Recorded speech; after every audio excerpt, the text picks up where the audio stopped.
Hello everyone, welcome to Sanmarga classes. ಘರ್ಷಣೆ ಪಾಠದ 3ನೇ ಪ್ರಶ್ನೆ.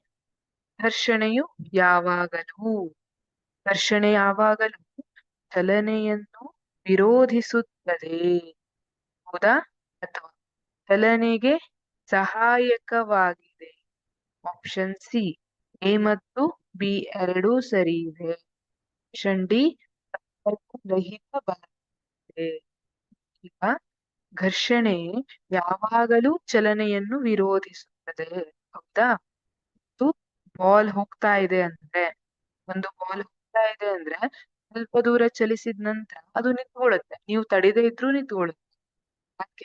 ಯಾಕೆಂದ್ರೆ ನೆಲದ ಮೇಲ್ಮೈ ಮತ್ತೆ ಬಾಲಿನ ನಡುವೆ ಘರ್ಷಣೆ ಉಂಟಾಗಿದೆ ಕಾರಣದಿಂದ ಅದು ಹಾಗಿದ್ರೆ ಚಲನೆಯನ್ನ ವಿರೋಧಿಸುತ್ತದೆ. ಸರಿ ಇದೆ, ಆಪ್ಷನ್ ಎ ಸರಿ ಇದೆ. ಆಪ್ಷನ್ ಬಿ ನೋಡೋಣ. ಚಲನೆಗೆ ಸಹಾಯಕವಾಗಿದೆ.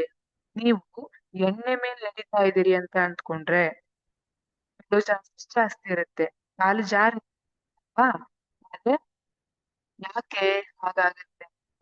ಎಣ್ಣೆ ಘರ್ಷಣೆಯನ್ನ ಕಡಿಮೆ ಘರ್ಷಣೆ ಚಲನೆಗೆ ಸಹಾಯಕವಾಗಿದೆ. ಹೌದಾ? ನಾವು ಬರೀ ನೆಲದ ಮೇಲೆ ಆರಾಮಾಗಿ ನಡಿಬಹುದು ಅಲ್ವಾ?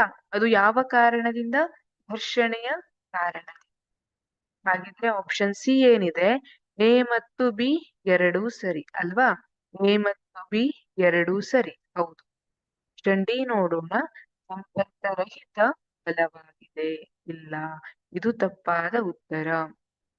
ಘರ್ಷಣೆ ಯಾವಾಗಲೂ ಸಂಪರ್ಕದಲ್ಲಿರುವಂತಹ ಎರಡು ಮೇಲ್ಮೈಗಳ ನಡುವೆಯೇ ವರ್ತಿಸುವಂತಹ ಆಗಿರ್ತದೆ. ಇದು ಚಲನೆಯನ್ನ ವಿರೋಧಿಸುವಂತಹ ಬಲವಾಗಿರ್ತದೆ. ಕೆಲವೊಮ್ಮೆ ಚಲನೆಗೆ ಸಹಾಯಕ ಕೂಡ ಆಗಿರುತ್ತೆ. ಹಾಗಾಗಿ ಸರಿಯಾದ ಉತ್ತರ ಸಿ, ಎ ಮತ್ತು ಬಿ ಸರಿ. Thank you.